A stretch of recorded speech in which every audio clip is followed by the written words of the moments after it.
For the headlines, the trilateral cooperation between the Philippines, Japan, and India, an enormous opportunity according to DFA official. Department of Education warns against unauthorized selling of learning materials for catch-up Fridays. Philippine National Police warned the public on giving out personal details when booking trips or tours online. No registration, no travel policy will intensify for the coming days. Fires in the first quarter of 2024 higher compared to 2023. Cigarettes main cause of fire according to the Bureau of Fire and Protection.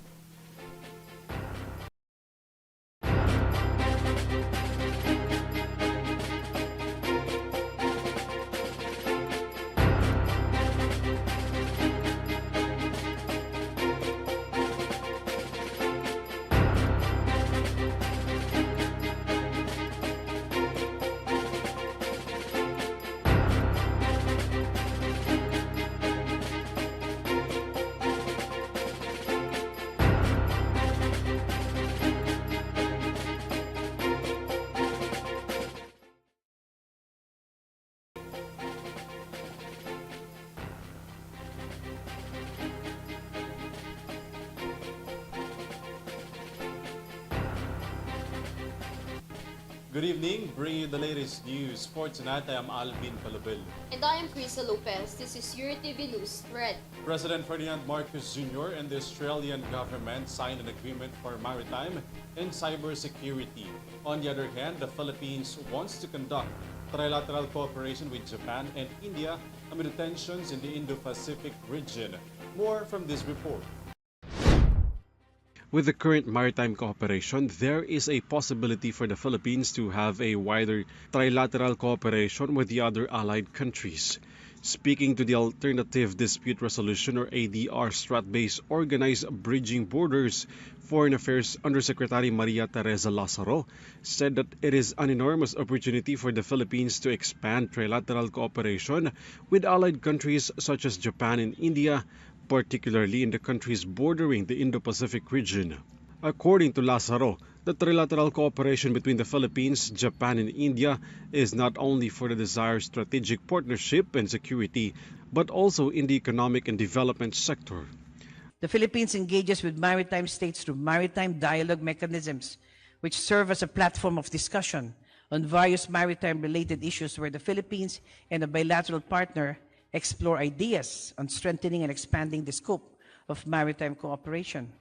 The Philippines can leverage its existing maritime dialogue mechanisms for future trilateral cooperation in the maritime area. The trilateral cooperation of these countries can become the standard of the relationship in growing the economy towards a more prosperous region, as well as in infrastructure, connectivity, and sustainable development. The Philippines also hopes to start the maritime dialogue with India, which she said could be a future mechanism of trilateral cooperation in the maritime field. Currently, the Philippines has 8 maritime dialogue partners, including Japan, United States, India, New Zealand, Republic of Korea, Russia, Australia, and China. The strategic power competition should not hinder the development of a trilateral cooperation and similar agrupations in the region. Current realities, both geopolitical and economic, have paved the way for these arrangements. The Philippines is able to navigate these realities because our independent foreign policy allows us flexibility in our international engagements. Meanwhile, while in Canberra, Australia, President Ferdinand Bongbong Marcos and the Australian government signed the Maritime and Cybersecurity Agreement. This is in the midst of the ongoing threat to stability in the Indo-Pacific region due to the presence and the illegal activities of Chinese ships in the South China Sea. The Philippines continues to abide the international rules-based order to maintain the peace and stability in the highly disputed territory in the South China Sea, anchored by the position of the Marcos administration. The Philippines, being a maritime state, emphasizes the significance of the rules-based international order in addressing the challenges faced by the Indo-Pacific region. Respect for the rules-based order is crucial in maintaining stability. The Philippines aligns its engagements in the Indo-Pacific with the ASEAN Outlook on the Indo-Pacific, or AOIP. ALVIN, PELOBELLO for Eurotv News.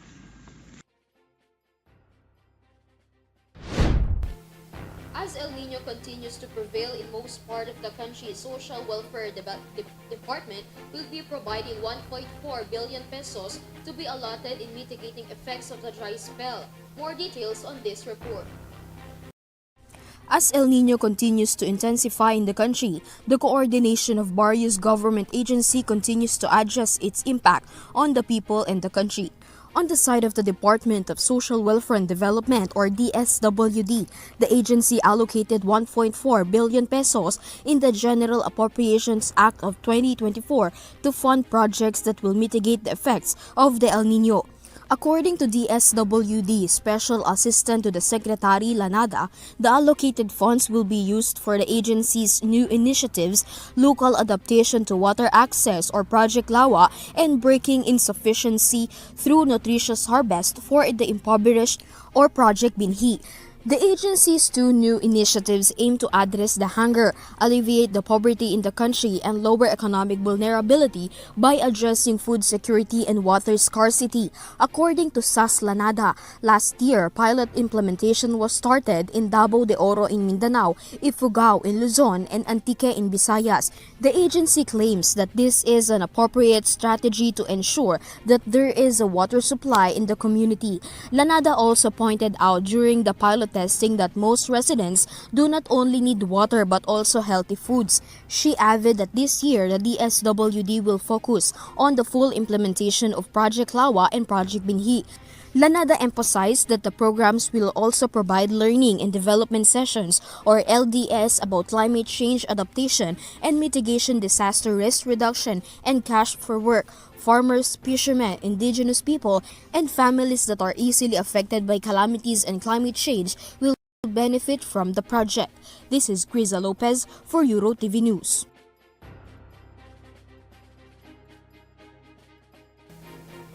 In regards to the Catch Up Fridays program of the Education Department, the agency reiterated that selling and mandatory buying of learning materials for the said activities is strictly prohibited. In a statement, DepEd said that they do not allow and encourage any forms of selling or buying of workbooks, booklets, and other learning materials intended to be used for Catch-Up Fridays. He said the warning comes after complaints that some school personnel are selling and are requiring students to buy learning materials for the said program and for other school activities. Furthermore, the agency reminded students and parents to not accommodate and not be swayed with these kinds of instructions as it is strictly prohibited by them. DepEd is currently conducting related investigations following the complaints, while they also warned that there will be administrative sanctions for anyone who will be found guilty of this act.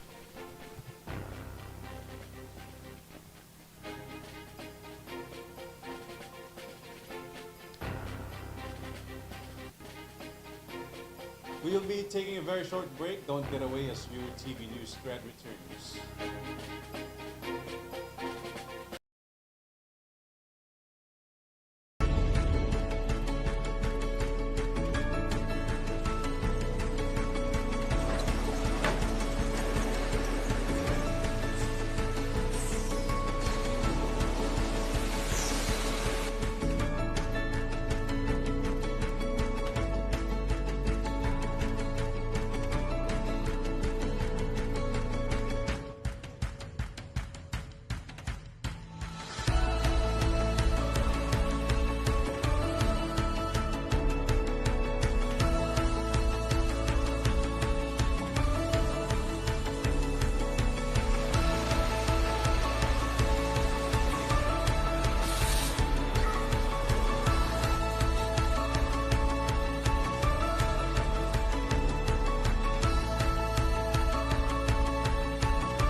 The Philippine National Police warned the public on giving out personal details when booking trips or tours online. This is related to the yearly increasing vacation scams in the country.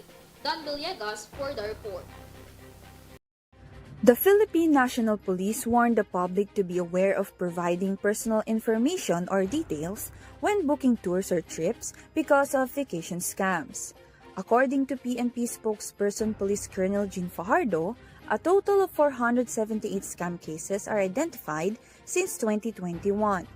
According to the ACG, there were 39 cases of reported vacation scams in 2021, 91 in 2022, and 313 in 2023. This number rose yearly. Already 35 cases have been reported so far this year. Major General Sidney Hernia, the Chief of Police of the ACG, urged the public to make reservations on reliable websites only and avoid giving out personal or financial information online without first confirming the sender's identity. This is Dan Villegas for Eurotv News. For the month of February alone, more than 7,000 motorcycles were busted following the implementation of no registration, no travel policy. With this high number, Land Transportation Office will be enforcing more intense and aggressive implementation on the said policy. Henry Nicolas tells us more. The Land Transportation Office or LTO announced on Friday a total of 7,252 motor vehicles apprehended across the country for the month of February. This is amidst the continuous aggressive implementation of the no registration, no travel policy. The agency reminded motorists and youth to have their motor vehicles and said the crackdown will continue in the coming days as they emphasized that the renewal of vehicle registration is one of the ways to determine the roadworthiness of the vehicles that would ensure safety of all road users. Assistant Secretary Vigor Mendoza said a total of 1,653 motor vehicles were impounded across the country last month alone. The aggressive crackdown on the delinquent motor vehicles comes with an intensified campaign against colorum vehicles. Citing reports from the LTO regional offices, ASEC Mendoza said a total of 243 motor vehicles were apprehended as they were caught engaging in picking up passengers without the necessary permit from the Land Transportation, Franchising and Regulatory Board. Of the figure, a total of 123 of them were impounded. He added, "Let this serve as a stern warning to both the delinquent motor vehicle owners that they will continue with this operation because this involves road safety and the obligation that comes with motor vehicle ownership." This is Henry Nicolas for Eurotv News. The Health Department has recorded a drop in the case of dengue diseases during the last months. More of this news on this report. There has been a decrease in dengue cases in the country in just a few months this year, according to the data from the Department of Health. Based on DOH data as of February 23, the department recorded 5,267 cases of dengue from January 28 to February 10, more than 2,000 less than the number of cases from January 14 to January 27, which was 7,434. The DOH clarified that it is possible that the data may be different due to delayed reports or late consultation. Meanwhile, there was an increase in the cases of the disease in the region of Northern Mindanao or Region 10 and in Caraga from January 14 to January 27, which had a total of 1,384 cases from its previous active case of 715 to January 1 to January 13. Based on the agency's data, the number of people who died from January 1 to February 10 has increased to 67. This resulted in a 0.32% fatality rate. The DOH assured that they would continue to monitor and analyze the situation in order to implement the necessary cures for the disease. The office also encouraged the public to further strengthen the 5S strategy against dengue. This is KRIZZA Lopez for Eurotv News. March is also known as the Fire Prevention Month, given that it is when most fire occurs during the season due to hot season. However, for the past 2 months of 2023, at least 3,000 fire incidents have already been recorded, which are mostly associated with cigarettes and cooking as main causes. Vanessa Cleophas for the news. The Bureau of Fire Protection, or BFP, reported that one of the main causes of fires today that they record comes from cigarettes and cooking, where in the first 2 months of the current year alone, more than 3,000 fires have been recorded in the country. According to the BFP, this year is higher number compared to 2023, which had just over 2,800 in the same quarter. Among the main causes of the fire are from cigarettes, tobacco and pipes. This was followed by cooking residue from gas stoves, LPG, firewood, and various electrical ignition causes. It is said that fires often occurs in residential areas. In the total recorded by the BFP, more than 1,600 of them were accidents, while 20 fires were recorded intentionally and 1,259 are currently being investigated. BFP strongly reminds to keep every household safe from fire in conjunction with the Fire Prevention Month.